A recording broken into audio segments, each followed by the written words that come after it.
আর এবার বাংলাদেশের খবরে নজর রাখবো। বাংলাদেশে হিংসার আগুন, দেশ ছাড়লেন শেখ হাসিনা, একই সঙ্গে দেশ ছাড়লেন বোন শেখ রেহানাও, দাবি বাংলাদেশের দৈনিক প্রথম আলোর। একটু পরেই সেনা প্রধানে জাতির উদ্দেশ্যে ভাষণ দেবেন। তবে খুব গুরুত্বপূর্ণ এই মুহূর্তের যে আপডেট, বাংলাদেশে গতকাল থেকে যে পরিস্থিতি তৈরি হয়েছিল এবং আজ সকালে যে কর্মসূচি নেওয়া হয়েছিল লং মার্চ টু ঢাকা, সে জায়গায় আমরা দেখলাম যে এই মুহূর্তে যে খবর পাওয়া যাচ্ছে বাংলাদেশের দৈনিক প্রথম আলোর তরফে, দেশ ছাড়লেন হাসিনা এবং দেশ ছাড়লেন বোন শেখ রেহানাও।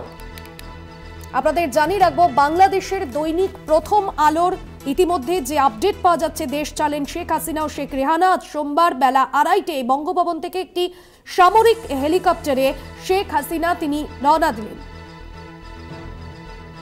এবং তার সঙ্গে তার ছোট বোন শেখ রেহানাও ছিলেন, এমনটাই কিন্তু এখনো পর্যন্ত জানা যাচ্ছে।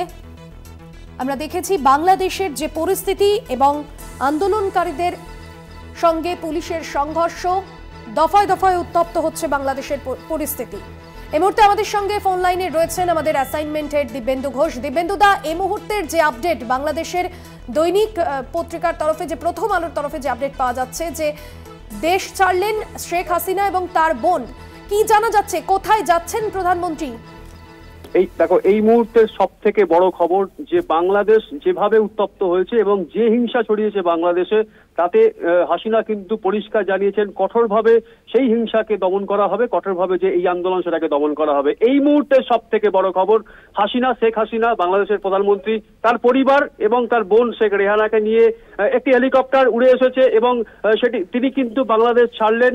এবং বাংলাদেশের সংবাদ মাধ্যম, সমস্ত সংবাদ মাধ্যম যেটা বলছে যে শেখ হাসিনা বাংলাদেশের প্রধানমন্ত্রী, তার বোন শেখ রেহানা এবং তার পরিবারের সমস্ত সদস্যকে নিয়ে তিনি এই মুহূর্তে বাংলাদেশ ছেড়েছেন এবং গন্তব্য কোনোভাবে যেটা মনে করা হচ্ছে এবং বাংলাদেশের সংবাদ মাধ্যম যেটা দাবি করছে যে শেখ হাসিনা এবং তার পরিবারের গন্তব্য আগরতলা কিংবা পশ্চিমবঙ্গ, যে কোনো একটা জায়গা হতে পারে। কারণ আমরা জানি যে এই পশ্চিমবঙ্গের মুখ্যমন্ত্রী মমতা বন্দ্যোপাধ্যায়ের সঙ্গে শেখ হাসিনার অত্যন্ত ভালো সম্পর্ক এবং বারবার সেই বিষয়টা দেখা গিয়েছে যে এই যে পরিস্থিতি এই মুহূর্তে বাংলাদেশে তৈরি হয়েছে, তাতে কিন্তু যে সেনাপ্রধান ওয়াকারুজ্জামান তিনি দেশের যে জনগণ তাদের উদ্দেশ্যে একটি ভাষণ দেবেন এবং যে ভাষণের যে সময় ভারতীয় সময় 3:30, অর্থাৎ এই সময়ে তিনি তার ভাষণ দেওয়ার কথা। এবং মনে করা হচ্ছে যে হাসিনা সরকার, আওয়ামী লীগ সরকার যে ঘোষণা তিনি করেছিলেন যে এই যে আন্দোলন, সেই আন্দোলন কিন্তু ছাত্র আন্দোলন নেই, কার্যত জঙ্গি আন্দোলন। জামাত এবং বিএনপি এর পেছনে রয়েছে এবং তারা এই ধরনের নাশকতামূলক বিভিন্ন ঘটনা ঘটাচ্ছে। থানায় ঢুকে পুলিশকে পুড়িয়ে মারার ঘটনা ঘটেছে, তার অভিযোগ এসেছে। তার সঙ্গে একাধিক জায়গাতে এই যে আওয়ামী লীগের যে একাধিক মিছিল বা সমাবেশ, সেই সমাবেশের উপরে তারা হামলা চালিয়েছে। সুতরাং এই গোটা অন্তত 50টি জেলাতে হিংসা ছড়িয়েছে এবং সেই হিংসাতে এখনো পর্যন্ত শতাধিক মানুষের মৃত্যু হয়েছে।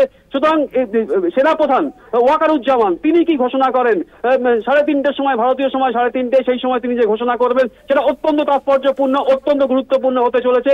তার কারণ এই মুহূর্তে বাংলাদেশের প্রধানমন্ত্রী শেখ হাসিনা তার পরিবারকে নিয়ে তিনি দেশ ছেড়েছেন এবং তার যে গন্তব্য সেটা খুব সম্ভবত আগরতলা কিংবা পশ্চিমবঙ্গ। এবং পশ্চিমবঙ্গের মুখ্যমন্ত্রী মমতা বন্দ্যোপাধ্যায়ের সঙ্গে শেখ হাসিনা যে অত্যন্ত ভালো সম্পর্ক, ভারতের সঙ্গে যে অত্যন্ত ভালো সম্পর্ক, সেটা কিন্তু খুব পরিষ্কার। একদমই দিব্যেন্দুদা, এই জায়গা থেকে একটা বিষয় স্পষ্ট করব, প্রধানমন্ত্রী শেখ হাসিনা তার বাসভবন গণভবন ছেড়েছেন এবং কোথায় যাচ্ছেন তিনি যদিও এখনো পর্যন্ত তা স্পষ্ট নয়। সে জায়গায় দাঁড়িয়ে প্রধানমন্ত্রী তিনি দেশ ছাড়ছেন, রাজনৈতিক সংকট তো হতে পারে। বাংলাদেশের পরিস্থিতি আগামী দিনে কোন জায়গায় পৌঁছবে তাহলে?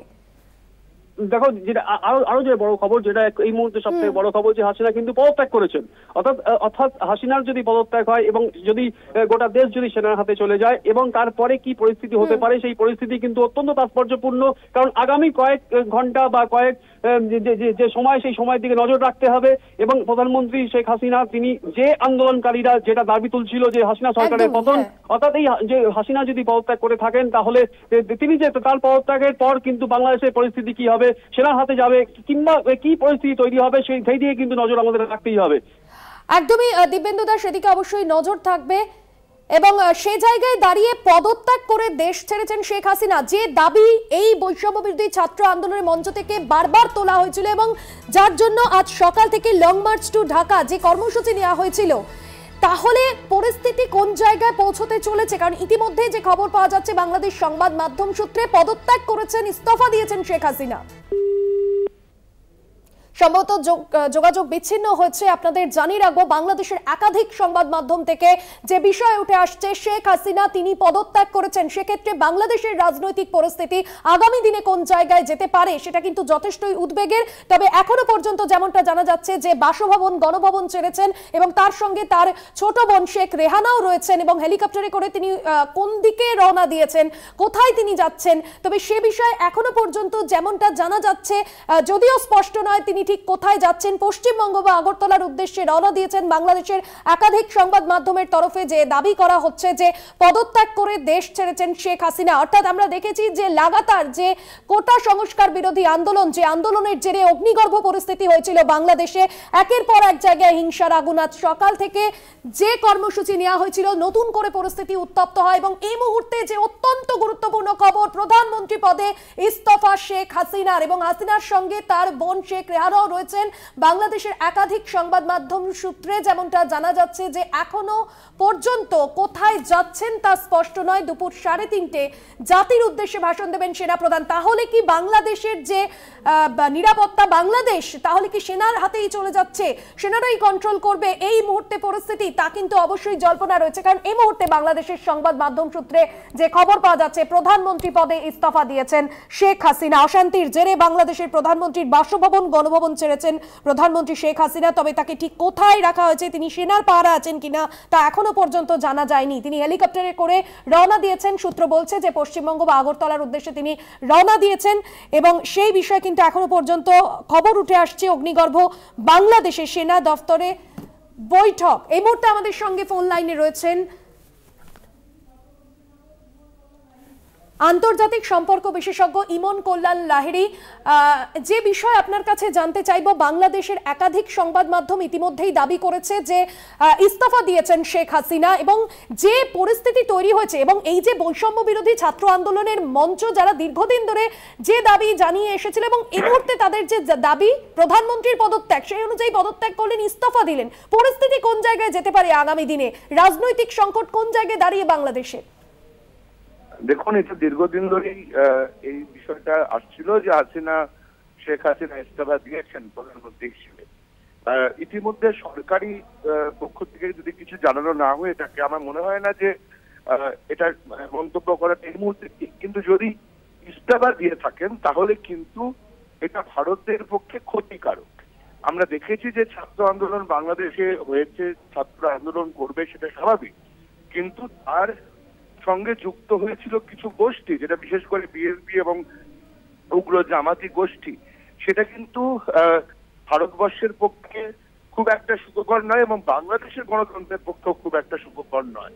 শেখ হাসিনা যদি ইস্তফা দেন তাহলে এবং সরকারের যদি পতন হয়, সেটা যদি ঘোষিত হয়, সেটা কিন্তু দক্ষিণ এশিয়ার রাজনীতির ক্ষেত্রে অত্যন্ত দুর্ভাগ্যজনক হবে।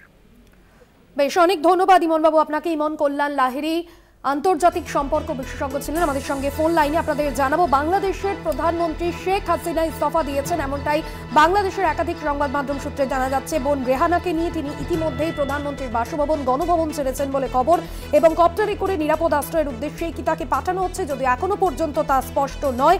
বাংলাদেশের সেনার অধীনে তদারকি সরকার কি গঠিত হতে পারে, কারণ সেনা প্রধানের যে জাতির উদ্দেশ্যে ভাষণ, সেখান থেকেই কিন্তু স্পষ্ট হবে এবং তার আগে বাংলাদেশের সেনাবাহিনীর তরফেও প্রধানমন্ত্রী হাসিনাকে সময় দেওয়া হয়েছিল এবং আমরা দেখেছিলাম যে দীর্ঘ কয়েকদিন ধরে বাংলাদেশে কোটা সংস্কার বিরোধী যে আন্দোলন, একাধিক দাবি দেওয়া নিয়ে সেই আন্দোলন, প্রথমত যাদের গ্রেফতার করা ছিল তাদের মুক্তির দাবিতে লাগাতার অগ্নিগর্ভ পরিস্থিতি তৈরি হয়েছিল বাংলাদেশের ঢাকা সহ একাধিক জায়গায়। এবং আজ যে লং মার্চ টু ঢাকা যে কর্মসূচি নেওয়া হয়েছিল, সকাল থেকে আমরা দেখেছিলাম ঢাকার রাস্তায় একের পর এক আন্দোলনকারীরা জড়ো হয়েছিলেন। তাদের যে বক্তব্য ছিল, এই পরিস্থিতিতে শেখ হাসিনা অর্থাৎ আওয়ামী লীগের যিনি প্রধান শেখ হাসিনা তিনি পদত্যাগ করুন এবং এই মুহূর্তে যে খবর পাওয়া যাচ্ছে, পদত্যাগ করেছেন, শুধু নয় পদত্যাগ করে দেশ ছেড়েছেন শেখ হাসিনা। তবে পশ্চিমবঙ্গ বা আগরতলার উদ্দেশ্যে তিনি রওনা দিতে পারেন, যদিও এখনো পর্যন্ত এই বিষয় স্পষ্ট নয়। এবং আপনাদের জানিয়ে রাখবো যে দিল্লিতে তিনি যেতে পারেন কপ্টারে, ঢাকা পর্যন্ত দিল্লি যেহেতু যাওয়া যায় না এবং সেক্ষেত্রে কলকাতা বিমানবন্দর থেকেই কি বিশেষ বিমানে করে তিনি দিল্লির উদ্দেশ্যে রওনা দেবেন, নাকি পশ্চিমবঙ্গের উদ্দেশ্যে তিনি আসছেন, নাকি আগরতলার উদ্দেশ্যে রওনা দেবেন, এই সমস্তটাই কিন্তু এখনো পর্যন্ত জল্পনা রয়েছে।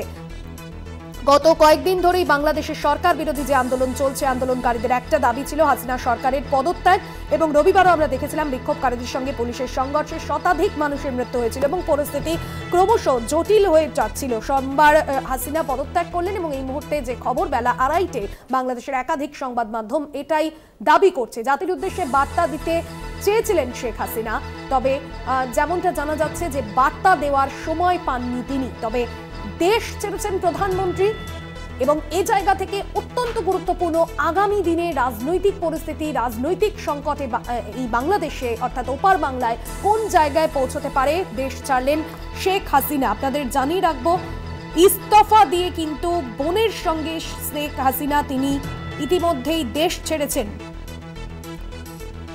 আমরা দেখেছি সোমবার দুপুরেই বাংলাদেশে লং মার্চ টু ঢাকা যে কর্মসূচি সময় বাড়ার সঙ্গে সঙ্গে ঢাকার রাস্তায় ভিড় পরিস্থিতি একেবারে প্রতিকূল হতে থাকে এবং এই উত্তাল পরিস্থিতিতে গণভবন ছেড়েছেন বাংলাদেশের প্রধানমন্ত্রী শেখ হাসিনা। এবং এই মুহূর্তে যে অত্যন্ত গুরুত্বপূর্ণ খবর আমরা নজর রেখেছি, পরবর্তীতে কি তাহলে সেনার অধীনে চলে যেতে একেবারে সেনার অধীনে যাচ্ছে বাংলাদেশ, কারণ পরিস্থিতি যে জায়গায় দাঁড়িয়ে সে জায়গায় সত্যি উদ্বেগ বাড়াচ্ছে। ছাত্রদের অসহযোগ যে আন্দোলন, সেই আন্দোলন ঘিরে অগ্নিগর্ভ পরিস্থিতি বাংলাদেশে। রবিবারও আমরা দেখেছি কার্যত ঢাকা সহ বিভিন্ন জেলায় আন্দোলনকারীরা বিএনপি, জামাত, পুলিশ এবং আওয়ামী লীগের মধ্যে দফায় দফায় সংঘর্ষে মৃত্যু হয়েছিল শতাধিক মানুষের। পরিস্থিতি সামাল দিতে কারফিউ হয়েছিল এবং সেই ছবি আমরা দেখেছিলাম।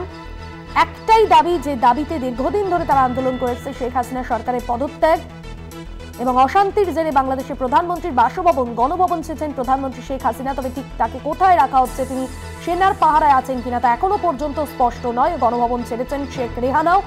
অগ্নিগর্ভ বাংলাদেশের সেনা দফতর চলছে উচ্চ পর্যায়ের বৈঠক, আর কিছুক্ষণের মধ্যেই সাংবাদিক বৈঠক করবেন সেনাপ্রধান।